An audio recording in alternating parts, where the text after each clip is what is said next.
Dès la première page de la Bible, un événement étrange se produit. Genèse 1:1 nous dit « Au commencement, Dieu créa les cieux et la terre. » Mais ensuite, dans Genèse 1:2, nous lisons que « La terre était informe et vide, et les ténèbres couvrirent l'abîme. » Ce changement, soudain, brutal, presque inexpliqué, a intrigué les lecteurs pendant des siècles.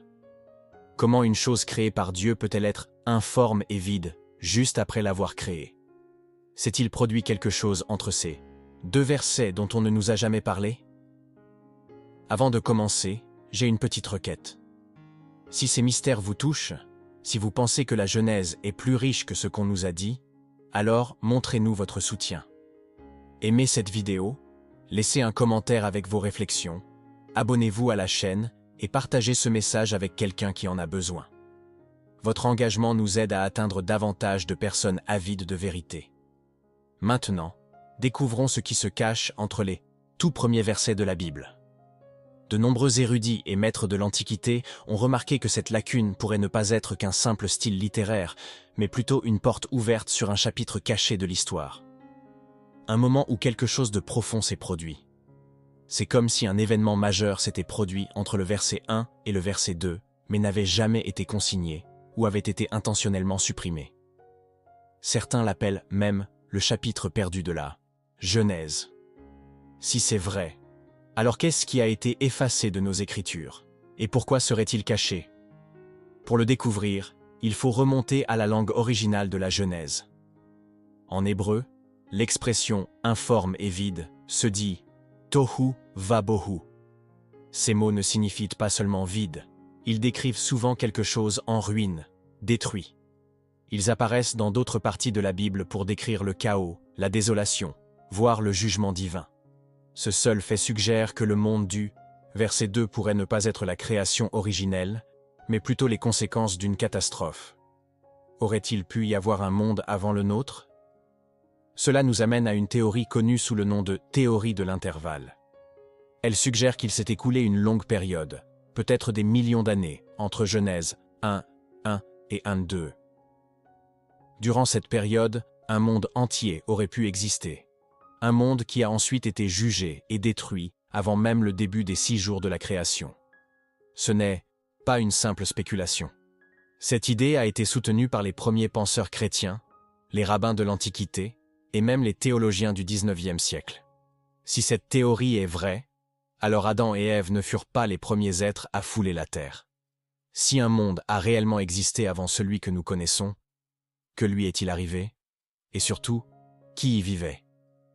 Certains pensent que c'est à cette époque que des êtres angéliques, dont Lucifer, ont reçu leur domination.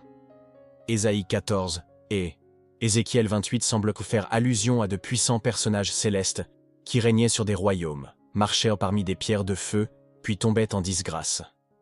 Ces descriptions ne correspondent à aucun royaume terrestre postérieur à Adam.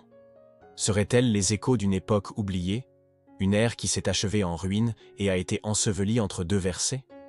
La chute de Lucifer, telle que décrite dans divers passages bibliques, n'aurait peut-être pas eu lieu du vivant d'Adam, mais bien avant lui.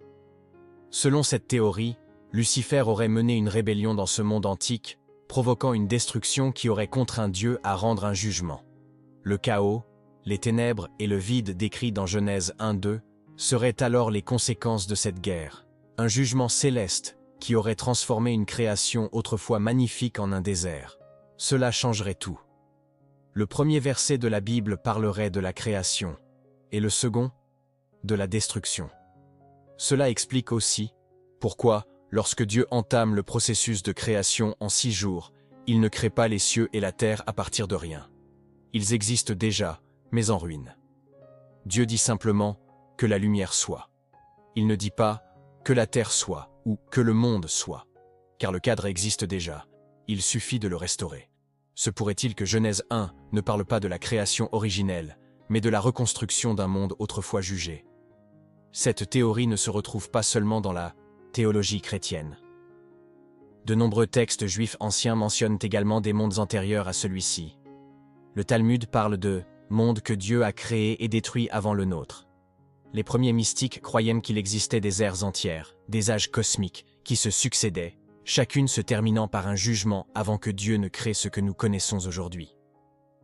À l'époque, ces idées n'étaient pas qualifiées d'hérésie.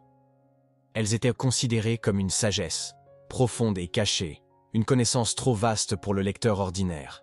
C'est peut-être pour cela que le véritable commencement fut scellé entre les lignes de la Genèse. S'il existait réellement un chapitre caché entre Genèse 1:1 et 1:2, alors ce n'était pas une simple note historique. C'était le début du premier conflit cosmique. La Bible parle souvent de guerre spirituelle, mais où a-t-elle commencé?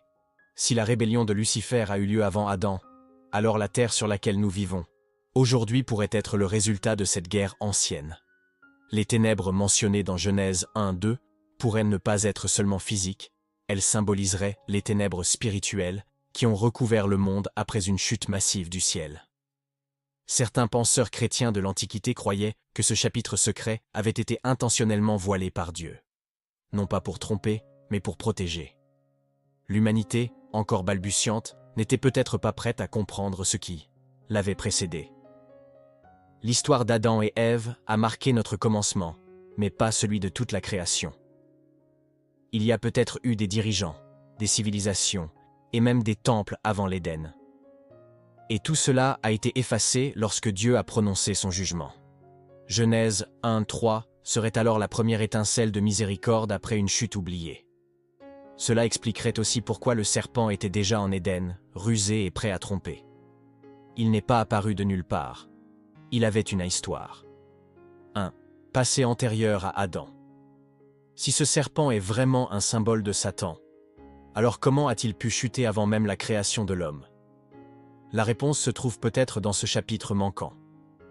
Un chapitre où la première trahison a eu lieu dans le monde spirituel, et où le châtiment a été un monde en ruine, attendant d'être remodelé par la voix de Dieu. Cette voix, que la lumière soit, était plus qu'une création. C'était une réinitialisation divine. Le livre de Jérémie nous donne l'un des indices les plus clairs. Au chapitre 4, le prophète a une vision de la terre informe et vide, utilisant exactement les mêmes mots hébreux que dans Genèse 1:2. Mais dans le contexte de Jérémie, cela signifie clairement destruction, ville s'écroulant, lumière éteinte, terre en désolation. Cela suggère que l'expression « tohu vabohu » n'était pas seulement poétique. Il s'agissait peut-être d'une manière codée de décrire le jugement, reliant la Genèse à une chute antérieure que la plupart des gens n'avaient jamais remarquée. Si la terre informe et vide de la Genèse est bien le résultat d'un jugement, alors nous avons affaire à une Bible qui commence non pas par la création, mais par la restauration. Cela bouleverse tout ce que nous pensions savoir. Cela signifie que les 6 jours de la création n'avaient pas pour but de créer quelque chose à partir de rien, mais de guérir ce qui avait été brisé. Et Dieu, dans sa miséricorde, a choisi de recommencer. Non pas en effaçant toute trace du passé, mais en les recouvrant de lumière, d'ordre et de vie. Mais les cicatrices, elles sont toujours là, cachées dans la structure de la Genèse. C'est peut-être pour cette raison que tant de cultures, à travers le monde, ont des légendes de grands déluges, de civilisations détruites et d'âges d'or qui se sont terminés par un désastre. Ces histoires pourraient-elles être des souvenirs déformés du monde qui a précédé le nôtre? La Bible ne nie pas qu'il y ait eu un précédent. Elle ouvre simplement un nouveau chapitre. Mais entre ces deux versets, 1.1 et 1.2, se trouvent peut-être les échos d'une guerre oubliée, de trônes anciens et d'êtres qui ont autrefois foulé la terre avant même que l'homme ne respire. Certains chercheurs ont même souligné que l'expression « au commencement », Bereshit en hébreu, pourrait suggérer un commencement dans un cadre plus large, et non le commencement absolu de tout. C'est comme ouvrir un livre et réaliser que la première page est en fait le chapitre 2. Et si la Genèse avait été écrite comme une continuation, non pas de l'histoire de Dieu, mais de celle de la création, un nouveau commencement après la fin de quelque chose. Un acte divin de rédemption déguisé en premier chapitre de la Bible. La vraie question devient donc, pourquoi ce chapitre caché n'a-t-il pas été inclus? Pourquoi Dieu ne nous a-t-il pas clairement révélé ce qui s'est passé avant Genèse 1:2?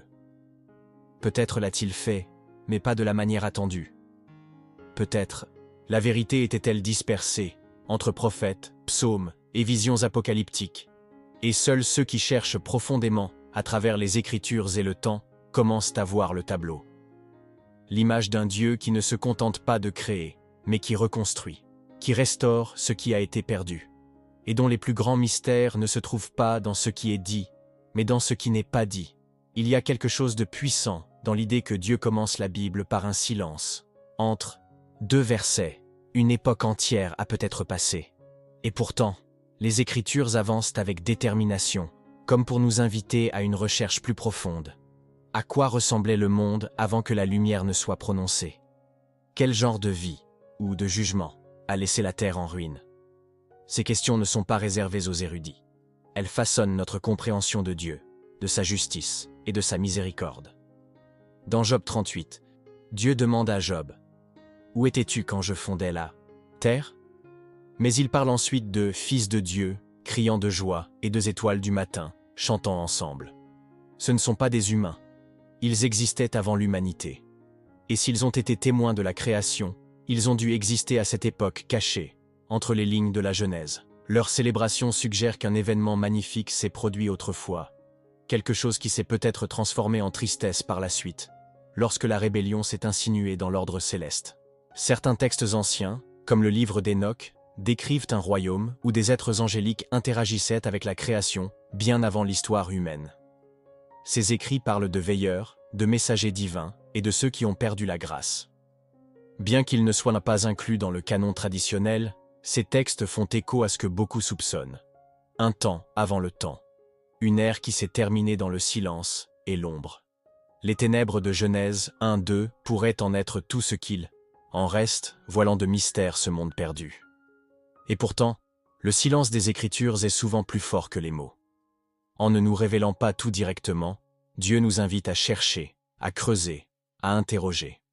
Cet écart entre Genèse 1:1 et 1:2 est peut-être le plus grand mystère de la Bible, non pas par manque d'informations, mais parce qu'il recèle un secret trop grand pour être révélé à la légère.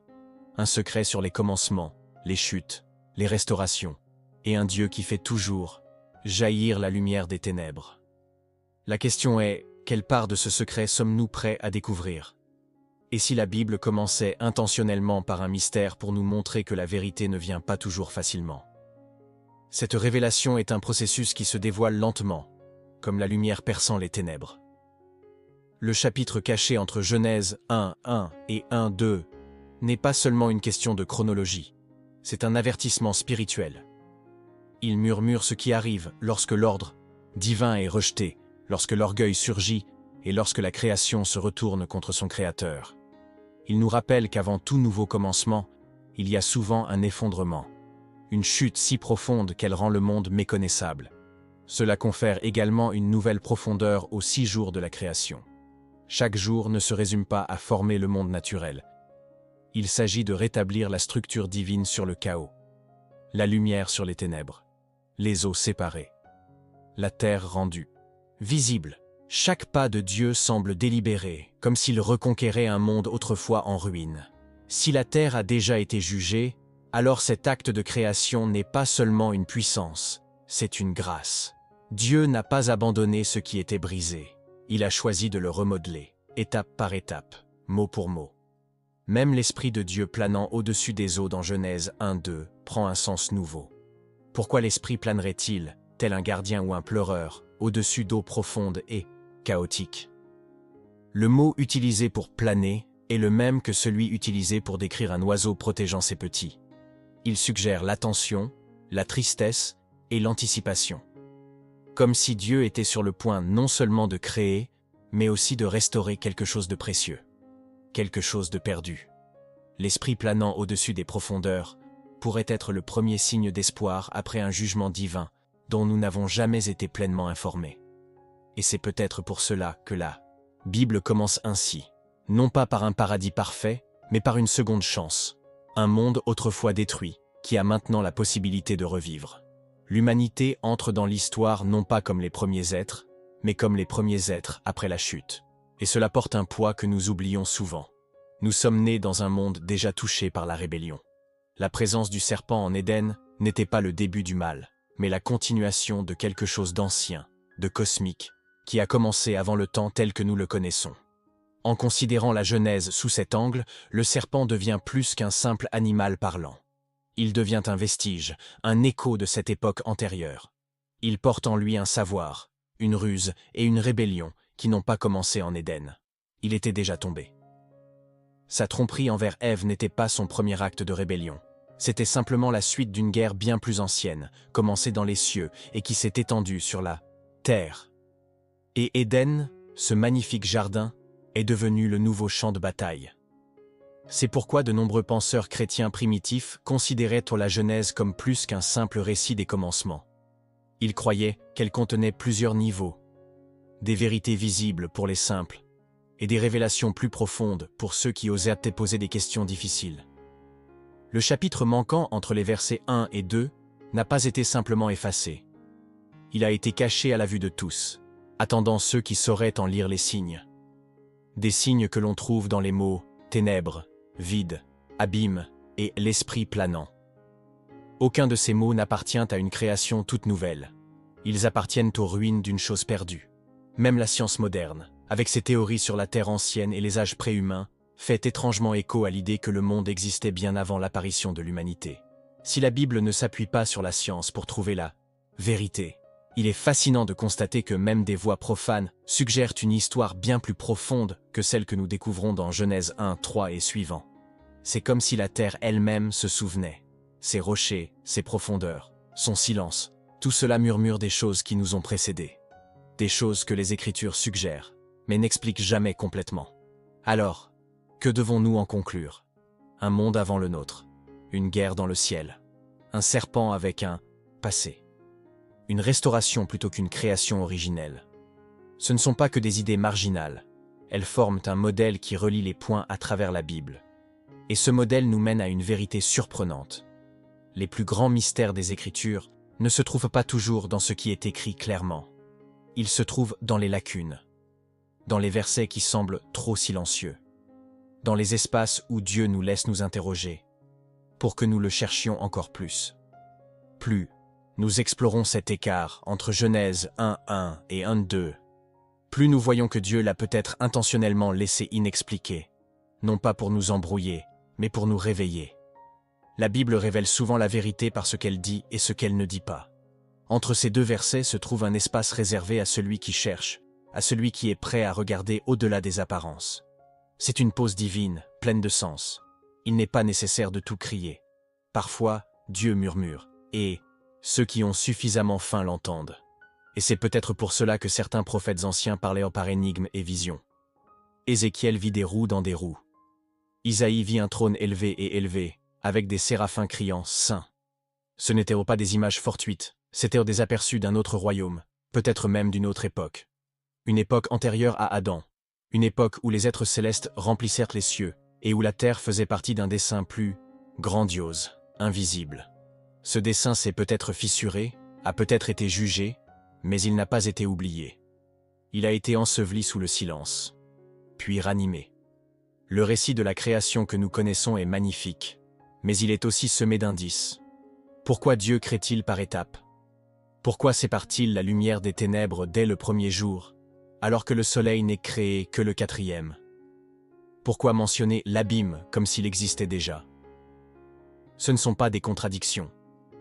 Ce sont des signaux, des avertissements que quelque chose est arrivé avant. Que ce que nous lisons n'est pas la première ébauche de la création, mais la restauration divine d'un monde déjà marqué par la rébellion. Cela ajoute une toute nouvelle dimension à notre compréhension du caractère de Dieu. Il n'est pas seulement le Créateur, il est le Rédempteur. Dès le commencement, il prend ce qui est brisé, ce qui est vide, ce qui est plongé dans les ténèbres, et il apporte la lumière. Il n'abandonne pas les ruines, il les reconstruit. C'est le cœur de la Genèse. Et si c'est ainsi que la Bible commence, si la rédemption en est à ses débuts, alors peut-être que toute l'histoire des Écritures est moins une question de perfection et plus une question de restauration. Même l'expression « que la lumière soit » sonne différemment lorsqu'on comprend le contexte de la restauration. La lumière n'est pas créée de toutes pièces. Elle est appelée à éclater pour briser une obscurité persistante. C'est la lumière de l'ordre, du dessein, de la clarté divine. C'est comme si Dieu déclarait la guerre au chaos laissé derrière lui. Et dans cette simple phrase, le chapitre caché est mis de côté, non pas effacé, mais recouvert, pour qu'une nouvelle histoire puisse commencer. Une histoire non pas d'ange, mais d'humanité. Une histoire non pas de ruine, mais de rédemption. Cette vision place également Adam et Ève dans une position unique. Ils ne sont pas seulement les premiers humains, ils sont les élus pour un nouveau départ.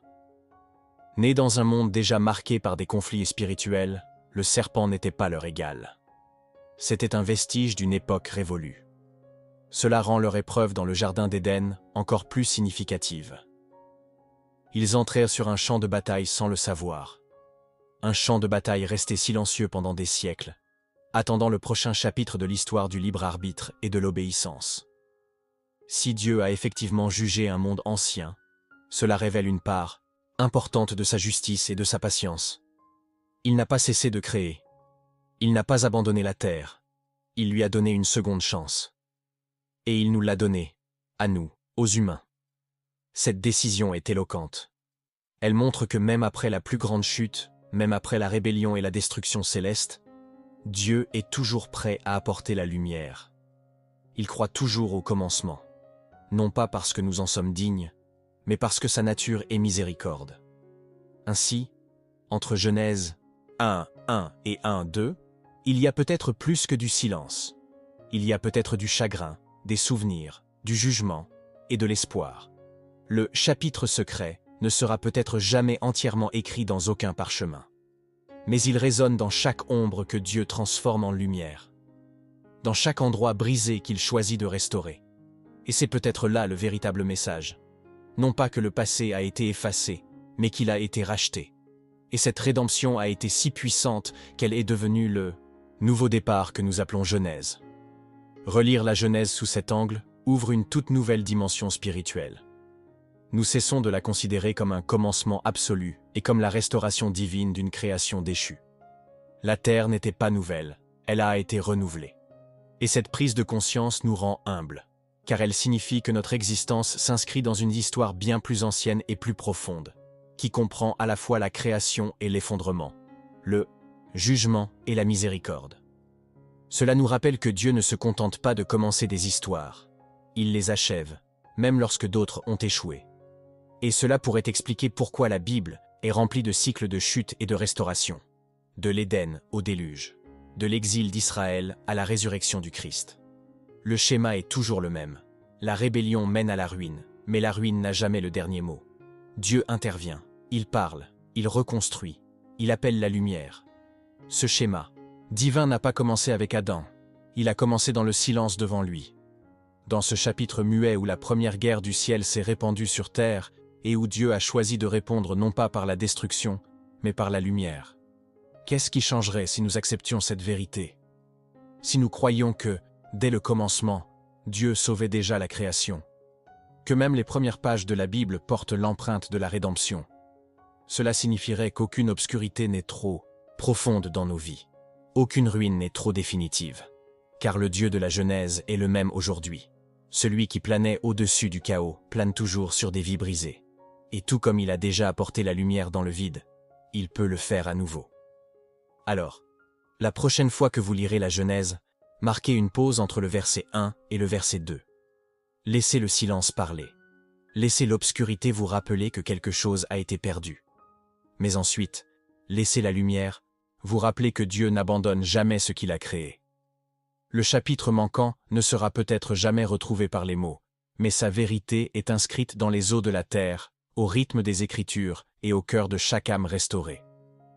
En fin de compte, le mystère entre Genèse 1:1 et 1:2 ne concerne pas seulement ce qui a été perdu, mais aussi ce que Dieu était prêt à faire ensuite. Il n'a pas recommencé à zéro. Il est entré dans les décombres. Il a plané au-dessus des profondeurs. Puis il a parlé. Ce geste unique, que la lumière soit, ne concernait pas seulement le jour et la nuit.